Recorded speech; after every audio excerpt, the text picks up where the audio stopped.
இந்த பங்குனி மாதத்தை பொறுத்த வரைக்கும் திருமணத்துக்கு கல்யாணத்துக்கு பொண்ணு இது பார்த்தீங்கன்னா பணம் முறையாக இருக்கீங்களே பொண்ணை கல்யாணம் பண்ணுற பணம் தானா இங்கேருந்து வந்துடும். நம்மளை முறைச்சி சோச்சி போனவன் லோல் அலைஞ்சி கடிச்சிட்டீங்களே, வயிற்று பொழுப்புக்கா ஜீரத்துக்கு அலைஞ்சி நியாயமாக அலைஞ்சிங்க ஞாபகம் இருக்கா? அதெல்லாம் மாறி போய் அதே முதல்ல எதிர்பார்த்து கம்பெனிலேருந்து சம்மந்தப்பட்ட விஷயத்தில் உங்களை ஜாயின் பண்ண சொல்லி லெட்டர் வரும். இந்த உறவுக்காரங்க சொத்துக்கு சண்டை போட்டு அப்படி ஏமாற்றிட்டு போன சொன்னாங்களே, வேறு வழியிலன்னு சொல்லி சொட்டையே உங்கள்கிட்ட திருப்பி கொடுத்துருவோம். பிரச்சனை சால்வ் ஆகி நீ ஏற்ற மாதிரி எப்படி இருக்குதோ அந்த மாதிரி வீடே அமைப்பு உங்களோட கையோடு வந்து சேரும். இத்தனை விஷயங்களையும் இப்படி நீங்கள் மொட்டையாக சொல்கிற மாதிரி சொல்கிற எதிர்பார்க்குறீங்க இல்லையா, அதெல்லாம் விவரமாக என்னுடைய ஒவ்வொரு ராசிக்குள்ளே சொல்லியிருப்பேன்.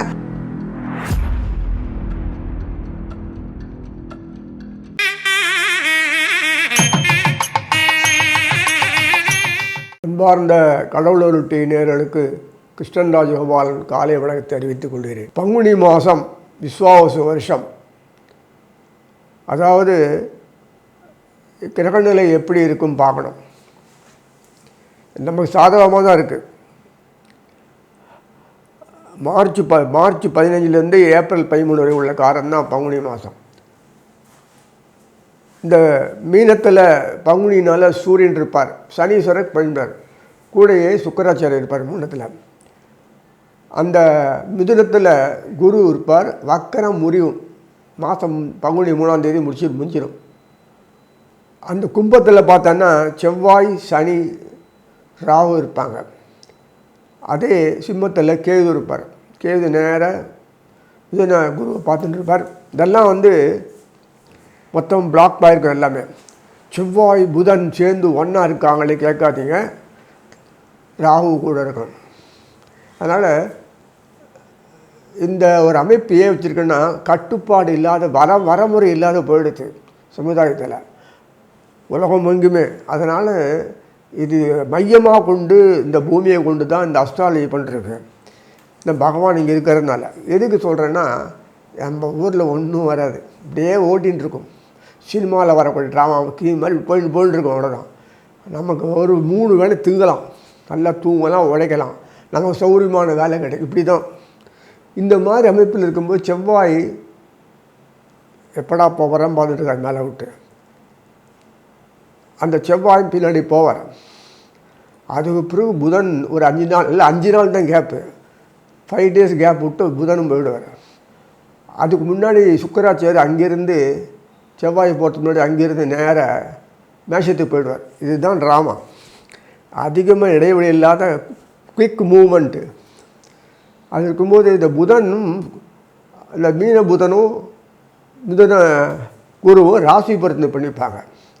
இந்த சனீஸ்வரர் போய் அது குருவனுடைய பார்வை கிடைக்காது. நம்ம இதில் தான் இருக்கார். இந்த புதனும் குருவும் ராசி பரிந்து பண்ணி அதுலேருந்து வரக்கூடிய கிடைக்கும். சூரியன் சனி, சூரியன் புதன், சூரியன் சுக்கரன் இப்படிலாம் வந்திருக்கு. அதனால் ஒரு பிரச்சனையும் இல்லை. பின்னாடி சூரியன் செவ்வாய் மீனத்தில் எல்லாம் நடக்கும். இந்த மாதிரி யோகங்கள் கொடுத்துட்டே இருப்பாங்க. ஏன்னா அவருக்கு பிடிச்சி போச்சு கொடுக்குறாரு, அவ்வளோதான். இனி ஒவ்வொரு ராசியாக பார்ப்போம். அன்பார்ந்த மகர ராசி நேயர்களே, பங்குனி மாதம் சொல்லக்கூடிய இந்த மாதத்தில் நிறைவு பகுதி விஸ்வாவசு வருஷத்துது. எப்பொழுதுமே இம்ப்ரூவ்மெண்ட் வந்தாச்சுன்னா மழை மேலே போகணும். தினம் பொசுக்கி மறுபடியும் போகக்கூடாது. அந்த அமைப்பு கொடுத்துட்டாரு. Encouragement, effect, streamline, guidelines, supporting எவ்வளோ இருக்குது. Moral support, physical support, material support என்னென்ன கொடுத்துருக்காரு. ஆரோக்கியம் அதையும் கொடுத்துருக்காருல்ல, மனசு தெளிவு இவ்வளவும் கொடுத்துருக்காரு, பக்கபலம் இவ்வளோ. அதனால் மகர ராசி நேயர்களுக்கு பொறுத்த வரைக்கும் நான் முன்னாடியே பல தான் சொல்லியிருக்கேன். என்னதான் நாங்கள் எப்படி இருந்தாலுமே ஒருவேளை புண்ணத்துக்கு பங்கம் பண்ணுறது நீ தான். நீ இல்லைன்னா எங்களுக்கு ஒருவேளை புண்ணம் கிடைக்காது. ஆரோக்கிய உடம்புல ஒன்றா நீ பண்ணால் தான் உண்டு. அதே மாதிரி கல்யாணம் காட்சி நல்லது பொல்லது விருத்திக்கு வரணும் நீ பண்ண தான் உண்டு. குழந்தை குட்டி விருத்திக்கு வரணும் நீ பண்ண தான் உண்டு. இல்லை குழந்தை பூச்சி கூட கட்டாது. மனநோய் வராமல் இருந்து நீ பண்ண தான் உண்டு. உழைப்பு கொடுத்து செயல்பட்டு எதிர்த்து நிற்கிற ஆற்றல் அயன் சக்தி சொல்ல இரும்பு சக்தி இனி இதை கொடுத்ததான் உண்டு. வழிகாட்டி தொடர்ந்து கூட கடைசி வரைக்கும் இருந்து உழைப்பு கொடுக்கணும், நீ தான் உண்டு. இதெல்லாம் இருக்குல்ல, தைரியம் கொடுக்கணும், நீ தான் உண்டு. தான் வேணும். இப்படி இருக்க பாருங்க. நன்றி விசுவாசம் காட்ட நீ தான் உண்டு. விசுவாசம் இன்றைக்கோ திருவிழு பண்ணுறப்போ அது ஞாபகம் வச்சு பெரிய விஷயமே இல்லை. ஆனால் அதுக்கு பெரிய நன்றி விசுவாசம் காட்டுறது அந்த சொல்லி காட்டிட்டு இருப்பார். பிரமாதமாக இருக்கும். இவ்வளவு நீங்கள் பண்ண கொடுக்குவேன். பகைமை பாராட்டாமல் மறுபடியும் மழை மறந்து அன்பு பாராட்டுவீங்க. இந்த குணங்கள்லாம் மகரம் கும்பத்து மட்டும்தான், வேறு யாரும் கிடையாது. ஏன்னா அந்த பகவான் யாரை நம்புறாங்களோ இவங்க ரெண்டு பேர் நம்புறாரு. என்ன அவருக்கே ஒரு புண்டத்துக்கு சோறு அவர் தான் கிடைக்கிற சொல்கிறது. அவர் நேரடியாக இந்த படைத்த உயிர்களை சாப்பாடு போடணும்ல, கிடையாது. சனீஸ்வரன் மட்டும்தான் வச்சு பண்ணுறாரு. அதனால தான் சனீஸ்வரனுக்கு ஏறு நாடு சனியில் அவரை வச்சு தான் பார்த்து பயந்துன்னு எல்லாம் உட்காந்துருக்காங்க. இல்லைன்னா அப்படியே அமுக்கிடுவாங்க. யாரோ கொடுக்கட்டும் நமக்கு என்ன சொல்லிட்டு உட்காந்துருவாங்க. எந்த முதலாளிகளும் சனீஸ்வரன் தொகை இல்லைன்னா ஒத்துட முடியாது. எந்த கலைகளும் புரட்சி பண்ணுற கலைகளும் சனீஸ்வரன் தொகை விட முடியாது. எந்த ஆயுதம் எடுத்தவனும் சனீஸ்வரன் தயை இல்லைன்னு முடியாது. எந்த 100க்கு 80-90% இந்த கிரிக்கெட்டில் பயங்கர விளையாடுறானே ஸ்போர்ட்ஸ்மேனு, சனீஸ்வரன் தயை இல்லைன்னா அவன் தான் அடுத்த நிமிஷம் பவுட்டு டமால் கோச் டைம் எலிமெண்ட் ஆக்ட் பண்ணி வைக்கிறது அவர் தான். சனீஸ்வரனுக்கு புதனுக்கு ரொம்ப இன்டிமேசி ஜாஸ்தி. புதன் தான் பகவான். இதிலே தெரிஞ்சுக்கலாம். அதனால தான் அந்த சனீஸ்வரனுடைய சம்மந்தப்பட்ட பாக்யாதிபதி மகரத்தின் பார்த்தோன்னா புதன் இல்லை, அவர் கொடுத்தா தான் உண்டு. ஆனால் அவரே தான் 6ஆம் வீட்டு அதிபதியாக இருப்பார். 6ஆம் வீட்டு அதிபதி தான் முதலாளி ஆக முடியும். என்றைக்காவது நேரடியாக பணத்தை மொத்தமாக போடுறேன்னா ஒன்றும் இல்லை. ஒரு ஃப்ளாட்டு வாங்கினோன்னா 1 கோடி 1.5 கோடி இல்லை 1 கோடி வச்சுக்கோங்க. புது ஃப்ளாட்டு ஒரு சாதாரண சின்ன ஒரு ஒதுக்கு போட்டு 1 கோடி ஆகிடுது. 3 பெட்ரூமு குறைஞ்சது. அவன்கிட்ட 1 கோடி ரூபாய் இருக்கும். அப்படின்னு 1 கோடி கொடுத்து கையில் கேஷ் கொடுத்து வாங்கினா பின்னாடியே வந்துடுவோம். எங்கே பணம் வந்து பிடிக்கின்னு விடுவோம், கணக்காட்டு பிடிச்சிடும். தேவையில்லாது இதுதானே அது நம்ம நாட்டில். அந்த மாதிரி நம்ம நாட்டில் வச்சுதே இந்த பகவான் பண்ண வேலை தான். இதனால வெளிநாட்டை மாதிரி ட்ரில்லியன் நம்ம நாடு ஆக முடியுமா? இப்போ ஆகிறார். இந்த மாதத்துலேருந்து போன மாதத்துலேயே ஆரம்பிச்சாச்சு. மாசிலேருந்து சூப்பராக கொண்டுறாரு. சனீஸ்வரனுக்கு ஒரு அங்கீகாரம் கொடுத்தாச்சுனாலே உன்னை பெரிய லெவலில் ஆக்கிடுவோம். பேஸ்மெண்ட் நன்னா போட்டால் 100 மாடி 10 50 மாடி எவ்வளோனா கட்டலாம். இல்லை பேஸ்மெண்ட்டே போடாச்சுன்னா ஆடுமே. அடிப்படை நல்லா ஸ்ட்ராங்காக போட்டாலே மற்றெல்லாம் வரும், எதுவுமே சாதிக்க முடியும். அடிப்படை ஸ்ட்ராங்காக இல்லைன்னா என்ன பண்ணி பிரயோஜனம் இல்லையே, கொலாப்ஸ் ஆகிடுமே. உங்களை புரிஞ்சிருக்குன்னு நினைக்கிறேன். இதுக்கு மேலே எக்ஸ்பிளைன் பண்ணக்கூடாது. இந்த சனீஸ்வரனுடைய மகரத்தினுடைய சம்மந்தப்பட்ட விஷயங்கள்லாம் பார்க்கும்போது லாபஸ்தானம் வந்து செவ்வாய், அவர் தான் 4ஆம் வீட்டு அதிபதி. சுகஸ்தானம் லாபஸ்தானத்துக்கு அந்த சம்மந்தப்பட்ட 4ஆம் வீட்டுக்கு என்ன வித்தியாசம்? அதே செவ்வாய் 4ஆம் வீட்டுக்கு சுகத்தை அனுபவிச்சுன்னா லாபம் வராது, போச்சு அப்படியே இல்லை. அந்த 6 அது பார்த்தா அந்த 6 8 இருக்கும் கொண்டு வந்தோம் செவ்வாய் வீடு. பார்த்தீங்களா, எல்லாத்துக்குமே அப்படி தான். 2 12 இருக்கும். அது சூரியன் சந்திரன் பக்கத்து பார்த்து 2 12 வச்சுருப்பான்.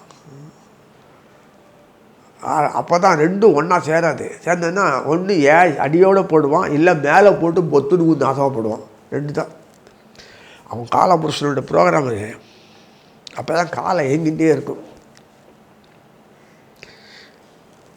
ஏறி பண்ணலாம் பிரமா 2 காலம் ஒரே நடக்கிற மாதிரி. ஏன் ஒன்று பின்னாடி போயிட்டு வருது? ஏன் ஒன்று யூனிஃபார்ம் போக முடியாது.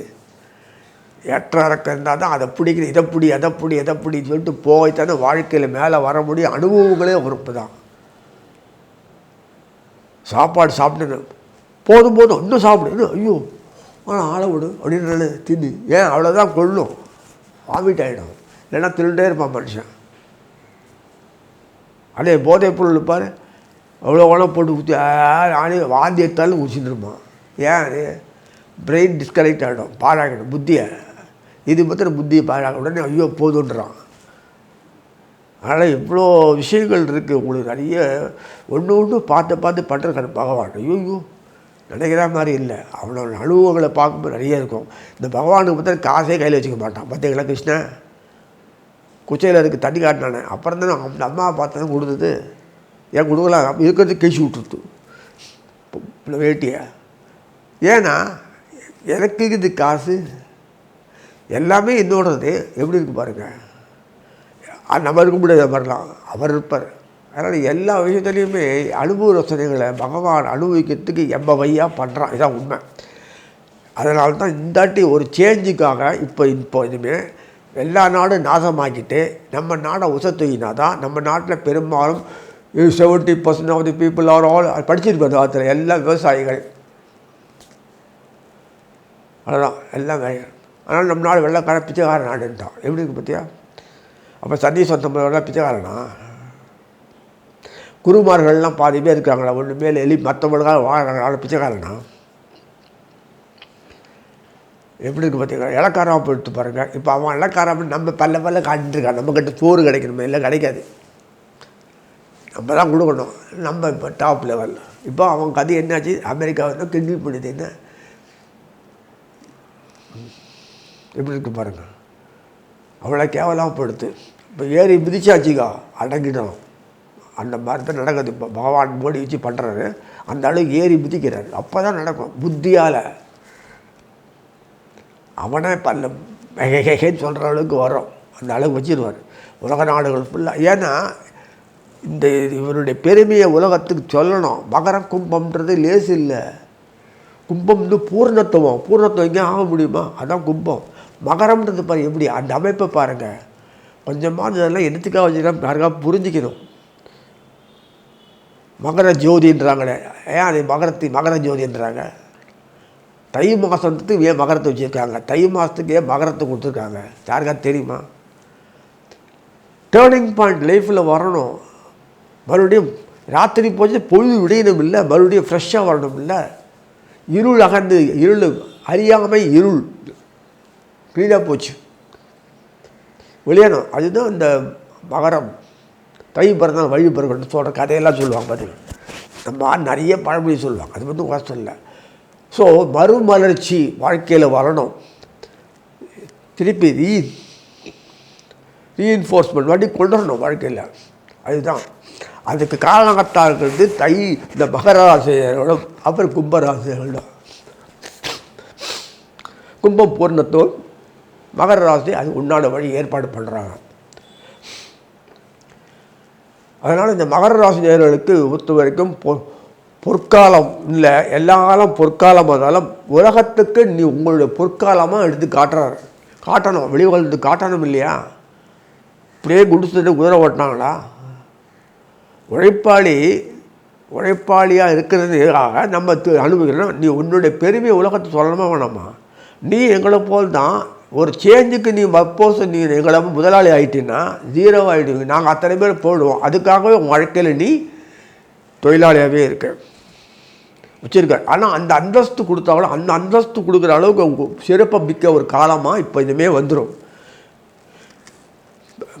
எப்போதுமே சிறப்பு மிக்க காலமாக அந்த அந்தஸ்து தகுந்த மாதிரி உங்களை மாற்றிப்பீங்க. பழையபடி இந்த இருப்பீங்க.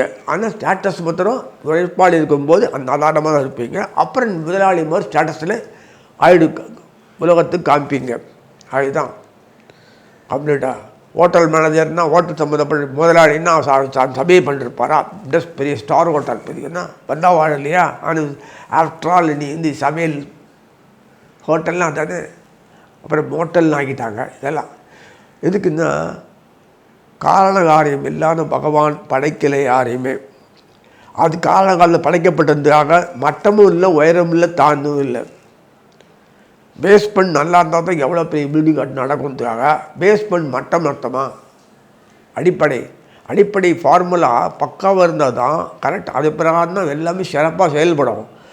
அதேபோல் டீவியேஷன் பண்ணி எதோ போனால் கூட திருப்பி அதே அளவுக்கு கொண்டுறதுக்கு வழி அமைச்சு தான் அது கொண்டு வர முடியும். ரைடர்னு போடுவாங்க. மேத்தமெட்டிக்ஸில் ரைடர்லாம் போடுவாங்க, பார்த்துருக்கீங்களே. அப்புறம் இந்த ஃபார்முலா போட்டுட்டு எதுவுமே ஃபார்முலா இல்லாத ஒன்றுமே நடக்காது. விதிக்கப்பட்டது தான் எல்லாமே. புதுசாக ஒன்றும் இல்லை. அதுதான் நீங்கள் ஃபாலோ பண்ணுறாங்க யாரும். ஸோ ஏதோ ஒரு காரண காலத்தால் மகரத்தில் நான் வந்து இத்துத்தூண்டு வியாபாரம் உதாரணம் சொல்கிறேன். இத்துத்தூண்டு வியாபாரம் பண்ணி ஏதோ ஒரு 10 பேர் ஒரு டிஸ்ட்ரிபியூட் பண்ணி சம்பாதிச்சு இந்த ஹோட்டல் பண்ணுறீங்கள, ஹோட்டலில் சமையல் டிஸ்ட்ரிபியூட் பண்ணுறீங்களே, மெஸ்ஸு மாதிரி பெரிய லெவலில் ஆக போகிறீங்க. ஃப்ரான்ச்சைஸ் நிச்சயம் ஆக போகிறீங்க. என்ன சம்பாதிக்கிறீங்க, பாப்புலாரிட்டி ஆகும், பெருமை வரும், வேர்ல்டு லெவல் சப்ளை பண்ணுவோம். அந்த அளவுக்கு ஃபாஸ்ட் ட்ராக் ஒரு டிரான்ஸ்போர்ட்டேஷன் அந்த லாஜிஸ்டிக் சர்வீஸில் வந்துடுது, நெட்ஒர்க் வந்துடுது, எல்லாம் வந்துடுது. எக்கச்சக்கமாக பெரிய ஒரு இண்டஸ்ட்ரியல் ஆகிடுது, இண்டஸ்ட்ரியலிஸ்ட் ஆகிடுவீங்க. அதனால் எத்தனையோ விஷயத்துங்களில் வெளியே பொருள் இருக்குது, எத்தனையோ அதுக்கு சம்பாதிக்கிறது இருக்குது. அப்புறம் ப்ராடக்ட், அதோட ப்ராடக்ட்லாம் இருக்குது, ரெடிமேடு ஷர்ட்டில் எத்தனை இருக்குது. அதுமாதிரி துணி ஆவர வைகள் நல்லா உண்டோ. இங்கே இருக்க நம்ம சம்மந்தப்பட்ட பாரம்பரிய தொடர்புள்ள கலாச்சார தொடர்புள்ள விஷயங்கள் எல்லாமே காசு பணம் உலக அளவுக்கு போய் அது கொடுத்துன்னு தான் இருக்குல்ல, இனிமேல் நிறைய போகும். ஏன்னா அங்கே கலாச்சாரம் பின்ன ஒன்றுமே இல்லை. இங்கேருந்து போய் நம்ம ஒரு லெவலுக்கு எல்லாம் பண்ணுற அளவுக்கு தான் ஆகியிருக்கு உலக லெவலில். அதோட அமைப்பு நம்ம வாழ்க்கை தரம் உயர எல்லாம் பொருளும் வளமும் செல்வம் உயரும். இந்த மகர ராசி பொறுத்த வரைக்கும் இத்தினூண்டு பண்ணிட்டு வியாபார நஷ்டம் வந்து பொருள் எப்போ மழை டிமாண்டு சப்ளை வரும், அதுக்கு ஆட்டை வந்து அது வந்து இது இல்லை, அது இந்த அடுப்பு இல்லை, ஹெல்ப்புக்கு ஆளும் இல்லை செய்யறதுக்கு. அதனால் இத்தினூண்டு சேலரி பண்ணி விட்டோம், வேலைக்கு வர மாட்டேன்றான், அத்தனை பண்ண அதுக்கு போட முதலே இவ்வளோ தான், அது சொன்ன மாதிரி தான் வரும். அதுக்கு தகுந்த ஆட்கள் வருவானா, அது சம்பளம் கொடுத்து வருவானா, வேலைக்கு வருவானா, உங்கள் ஆளுங்களே வச்சு பண்ணிட்டு சைடில் பண்ணிருக்கணும். மேலே நம்ம நாட்டில் அந்த பிரிட்டிஷ் சிஸ்டம் மாதிரி எக்ஸ்ப்ளாய்டிங் அதில் போனால் ராத்திரி வரைக்கும் வேலை வாங்கிட்டு இருப்பான் இத்தனோட சம்பளத்தில். ரொம்ப தப்பு இது. 4 hours 5 hours மேலே ஒருத்தர் வேலை பண்ணக்கூடாது. அதுக்கு பிறகு அவங்க வேறு இடத்துல சம்பாதிச்சு கொள்ளணும். குடும்பத்தை நடத்தி பிஸ்னஸ் பல மல்டிபிளில் இருக்கணும். ஒரே இடத்துல உட்காந்தோன்னா வெளிநாட்டு சம்பளம் கொடுக்குற மாதிரி பந்தாவாக கொடுக்கணும். ஆனால் அந்த அளவுக்கு முதலே அவங்க போடலை, அப்புறம் அந்த மாதிரி சம்பளத்தை கொடுக்குறது. மொத்தமே கிராஸ் ப்ராஃபிட் வரும்போது மொத்தமே எல்லாம் செலவோடு சொல்லிட்டு அவ்வளோதான் ஆகுது. அது அந்த அளவு சம்பளம் கொடுக்க முடியுமா? என்ன இருக்கோ கைக்கு திறந்த வீக்கு திறந்த கை விரல் அப்படிம்பாங்க, அது மாதிரி தான் செய்ய முடியும். அதனால் மகரத்தினுடைய பொறுத்த வரைக்கும் இந்த ஐடியாஸ் ஃபேமிலி எல்லாமே பண்ணி இண்டஸ்ட்ரியல் லெவல் பெரிய லெவல் ஆகக்கூடியது. சிறு குரு இண்டஸ்ட்ரியலிஸ்ட் துருள் வச்சுருப்பான், வியாபாரமே ஆகாது, பிஸ்னஸே இருக்காது, கான்ட்ராக்ட் அவ்வளோதான், எதிர்பார்ப்பு அவ்வளோதான், மெட்டீரியல் தான், ஆர்டர்லேயே வர எக்கச்சக்கமாக வரப்போகுதுன்னு அது இந்த மாதிரி உங்களுடைய இண்டஸ்ட்ரி டெவலப்மெண்ட் எக்ஸ்டெண்ட் பண்ணி எல்லாம் பண்ணி அந்த ஐடியாவெல்லாம் ஃப்ரேம் பண்ணி அதிகமாக இன்வெஸ்ட் பண்ணி செய்யக்கூடிய ஒரு நிலைமை இந்த மாதத்துலேருந்து வந்தாச்சு. தொழில் துறையில் புரட்சி பண்ணுவீங்க, அது வந்து விஸ்தீர்ணம் பண்ணுவீங்க, அதில் உலக அளவு பரப்புவீங்க, கொடி கட்டி பறக்கும். இல்லை மில்லியன் ட்ரில்லியன் பில்லியன் சர்வசாதாரணப்படுத்து. லட்சம் ஒரு காலத்தில் லட்சன்றது மூஞ்சி பயந்துருந்தேன், இப்போ லட்சம் ஒன்றுமே இல்லை, அது மாதிரி கோடி ஒன்றுமே இல்லை, அதுமாதிரி பில்லியன் ட்ரில்லியன் பில்லியன் அளவுக்கு ஆக போகிறீங்க. வாழ்த்துக்கள் சொல்லி அமைகிறேன். கடவுள் அருள் டிவியை பார்த்தமைக்கு நன்றிகள். மேலும் இது போன்ற தகவல்களை தெரிந்து கொள்ள கடவுள் அருள் டிவியை சப்ஸ்கிரைப் செய்யுங்கள். மறக்காமல் பெல் ஐக்கானை கிளிக் செய்யுங்கள்.